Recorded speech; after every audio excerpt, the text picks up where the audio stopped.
મિલકતનો મોહ અને અહંકાર જ્યારે સંબંધો પર હાવી થઈ જાય છે ત્યારે કેવા કરુણ પરિણામો આવે છે તેનો જ એક ઉદાહરણ અને દાખલો અત્યારે રાજકોટમાંથી સામે આવ્યો છે। રાજકોટની ગોપાલ ચોક ચોકડી નજીક આવેલી સોમનાથ સોસાયટીની શેરી નંબર 2 માંથી જે આખો કૌટુંબિક વિવાદ સામે આવ્યો તેમાં જોવા જઈએ તો મિલકતના નામ પર ખાલી માત્ર લોહી જ વહ્યું છે। કૌટુંબિક મિલકતનો ભાગ માંગવાની બાબતે શરૂ થયેલો મામલો એટલો બધો ઉગ્ર સ્વરૂપ ધારણ કરી લેશે કે એમાં એક જ પરિવારના 2 સગા ભાઈઓની મોત થશે તેવી કલ્પના પણ કોઈએ કદાચ નહીં કરી હોય। શું છે સમગ્ર મામલો તેના વિશે વિગતે ચર્ચા કરીએ। નમસ્કાર, આપ જોઈ રહ્યા છો નિર્ભય ન્યૂઝ। હું છું આપની સાથે પ્રથમ મોદી। રાજકોટના લોહિયાળ ખેલમાં 2 સગા ભાઈઓએ પોતાનો જીવ ગુમાવ્યો છે, જેને કારણે સમગ્ર વિસ્તારમાં સન્નાટો છવાઈ ગયો। વિગતે જો આખા ઘટનાક્રમની ચર્ચા કરીએ તો સમગ્ર બનાવની શરૂઆત થાય છે 19 જુલાઈની એ મોડી રાત્રે। આશરે 1 વાગ્યાનો સમય થયો હશે અને રાજકોટના યુનિવર્સિટી પોલીસ સ્ટેશન હેઠળ આવતા વિસ્તારમાં બનેલી આ ઘટનામાં કૌટુંબિક ભત્રીજા હાર્દિક ધોળકિયા અને પોતાના જ સગા 2 કાકા પર છરી વડે ઉપરા છાપરી જીવલેણ હુમલો કરવામાં આવ્યો। કૌટુંબિક મિલકતમાં પોતાનો હિસ્સો મેળવવાની ઘેલછામાં ઉશ્કેરાયેલા હાર્દિકે તમામ મર્યાદાઓ ઓળંગી નાખી।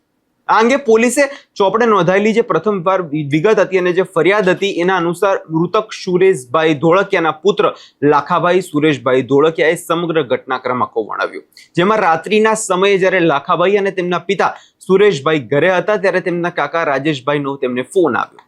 રાજેશભાઈએ ગભરાયેલા અવાજે જણાવ્યું કે હાર્દિક તેમના ઘર પાસે આવીને અતિશય અપશબ્દો ભાંડી રહ્યો છે અને અશાંતિ સર્જી રહ્યો છે, તેથી તાત્કાલિક તમે અહીંયા પહોંચો। ફોન આવતાની સાથે જ લાખાભાઈ અને તેમના પુત્ર સુરેશભાઈ તુરંત જ રાજેશના ઘરે પહોંચી ગયા। ત્યાં પહોંચીને જ્યારે તેમણે જોયું તો હનુભાઈ નાજાભાઈ ધોળકિયા અને શિવાભાઈ નથુભાઈ ડોંડા પણ ત્યાં હાજર હતા। જ્યારે હાર્દિક સામે ઊભો રહીને તે સતત ઉશ્કેરણીજનક ભાષામાં અપશબ્દો બોલી રહ્યો હતો। પરિવારના વડીલ એવા હનુકાકા પરિસ્થિતિને થાળે પાડવા અને હાર્દિકને શાંત પાડવાના હેતુથી ત્યાં નજીક ગયા, પરંતુ ઉશ્કેરાયેલો હાર્દિક સમજાવટથી શાંત થવાને બદલે વધુ આક્રમક બન્યો હતો। જ્યારે લાખાભાઈ તેમના પિતા સુરેશભાઈ અને કાકા રાજેશભાઈએ હાર્દિકને ગાળો ન બોલવા અને મોડી રાત્રે આવી માથાકૂટ ન કરવા જ્યારે વિનંતી કરી ત્યારે હાર્દિકે તીખા અવાજે બૂમ પાડીને કહ્યું કે અમારો ભાગ કેમ નથી આપતા। આટલું કહેતાની સાથે જ તેમણે પોતાની પાસે રાખેલી ધારદાર છરી બહાર કાઢી અને આખા ઘટનાક્રમમાં પછી જે બન્યું તે અત્યંત આઘાતજનક હતું। અંધાધૂન ગુસ્સામાં અંધ થયેલા હાર્દિકે પોતાના જ સગા કાકા સુરેશભાઈના છાતીએ છરીના અત્યંત ઘા ઝીકી દીધા। આ હુમલો એટલો તીવ્ર હતો કે સુરેશભાઈ લોહિયા હાલતમાં જ ત્યાં ઢળી પડ્યા। પિતાને બચાવવા અને હાર્દિકને રોકવા માટે જ્યારે બીજા કાકા રાજેશભાઈ ત્યાં વચ્ચે પડ્યા ત્યારે હાર્દિકે તેમના પર દયા ન દાખવી। હાર્દિકે રાજેશભાઈની છાતીના પડઘા નીચે, પેટ નીચે અંધાધૂન છરીના ઘા જ આડેદાડ ઝીક્યા હતા। આ ભયાનક દ્રશ્ય જોઈને લાખાભાઈ પોતાના પિતા અને કાકાને બચાવવા જ્યારે વચ્ચે પડ્યા તો હાર્દિકે તેમના પર પણ હુમલો કરી દીધો અને લાખાભાઈની પીઠ, ડાબા હાથ અને જમણા હાથની હથેળી પર ઈજાઓ પહોંચી હતી।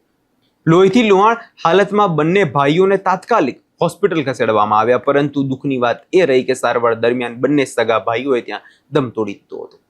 આ કૌટુંબિક દુર્ઘટનામાં મોતને ભેટનાર સુરેશભાઈ ધોળકિયા મૂળ અમરેલી જિલ્લાના દુધાળા ગામના વતની હતા। તેઓ વ્યવસાય, ખેતીકામ અને માલઢોર ઉછેર કરીને પોતાના પરિવારનું ગુજરાન ચલાવતા હતા। સુરેશભાઈ 3 બહેનો અને 2 ભાઈઓ સૌથી મોટા હતા અને તેમાં સંતાનમાં 2 દીકરાઓ હતા। એક જ ઘરમાંથી 2 સગા ભાઈઓની અડથી ઉઠતા આખા ધોળકિયા પરિવારમાં માતમ છવાઈ ગયો। બીજી તરફ મારામારીનો બનાવ આરોપી હાર્દિક ધોળકિયા પણ ગંભીર રીતે ઈજાગ્રસ્ત થયો, જેને હાલ ખાનગી હોસ્પિટલમાં સારવાર અર્થે ખસેડવામાં આવ્યો છે। આ કેસમાં હાર્દિક ધોળકિયાએ પણ સામા પક્ષે સુરેશભાઈ, લાખાભાઈ, રાજેશભાઈ અને શિવાભાઈ સામે ફરિયાદ નોંધાવી છે। હાર્દિકનો આરોપ એ છે કે આ તમામ લોકો તેને છરી અને લોખંડના પાઇપ વડે માથા અને શરીર પર જીવલેણ હુમલો કર્યો હતો, જેને આધારે પોલીસે હત્યાની કોશિશનો ગુનો પણ દાખલ કર્યો છે। સૌ પહેલા આ મામલાને લઈ પોલીસ દ્વારા શું કહેવામાં આવ્યું છે એકવાર એ સાંભળી લઈએ। ગઈકાલે તારીખ 20/7 રોજ રાત્રિના 1 વાગ્યાની આસપાસ સોમનાથ સોસાયટી રાધિકા ડેરી પાસે એક બનાવ બનવા પામેલો હતો, જેમાં લાખાભાઈ સુરેશભાઈ ધોળકિયા નામના જે ફરિયાદી છે તેમને ફરિયાદ આપતા એવું જણાવેલ છે કે એમના કાકા જે છે રાજેશભાઈ બાલાભાઈ ધોળકિયા, જેઓના ઘરે આ કામના આરોપી હાર્દિકભાઈ ગુડાભાઈ ધોળકિયાના આવીને માથાકૂટ કરતા હોય, જે બાબતે એમને ફોન આવતા એ લોકો ત્યાં એમના ઘરે આવેલા। તે દરમિયાન હાર્દિકભાઈ ધોળકિયા અને લાખાભાઈ ધોળકિયા બધા એક જ કુટુંબના પરિવારના કાકા બાપાના દીકરા થતા હોય, એમને એક પ્લોટ બાબતે અને મિલકતનો હોય ને પૈસાની લેવડ દેવડ અને પૈસા બાબતનો ઝઘડો પહેલેથી જૂની અદાવત ચાલતી હોય જે આધારે ઝઘડો ઉગ્ર થતા હાર્દિકભાઈ ભોળાભાઈ ધોળકિયાનાઓ જે છે તેઓ પોતે રાજેશભાઈ બાલાભાઈ તથા સુરેશભાઈ બાલાભાઈ તેમજ લાખાભાઈ બાલાભાઈ સાથે ઝપાઝપીને હુમલો કરી સરી વડે આડેધડ સળિયાના ઘા મારેલા તે બાબતે તાત્કાલિક હોસ્પિટલ લઈ ગયેલા તે દરમિયાન સુરેશભાઈ બાલાભાઈનાઓને ડોક્ટરે મરણ જાહેર કરેલા હતા. ત્યારબાદ વહેલી સવારના રોજ રાજેશભાઈ બાલાભાઈ ધોળકિયાના પણ મરણ જાહેર કરેલ છે. આમ 2 લોકોના મૃત્યુ થયેલ છે. જેમાં હાર્દિકભાઈ ધોળકિયા વિરુદ્ધ બીએનએસ કલમ 103(1), 109(1), 118 મુજબ ગુનો દાખલ કરવામાં આવેલ છે. તેમજ સામા પક્ષે હાર્દિકભાઈ ભુરાભાઈ ધોળકિયાનાઓને પણ ઇજાઓ થયેલી હોય જેઓ પણ એમના પર પણ જીવલેણ હુમલો કરેલાની ફરિયાદ પોતે આપેલી હોય એમની પણ બીએનએસ કલમ 109(1), 352, 351 મુજબ ફરિયાદ લેવામાં આવેલ છે. અને હાલ આરોપી જે સારવાર હેઠળ છે અને 2 લોકોના મૃત્યુ.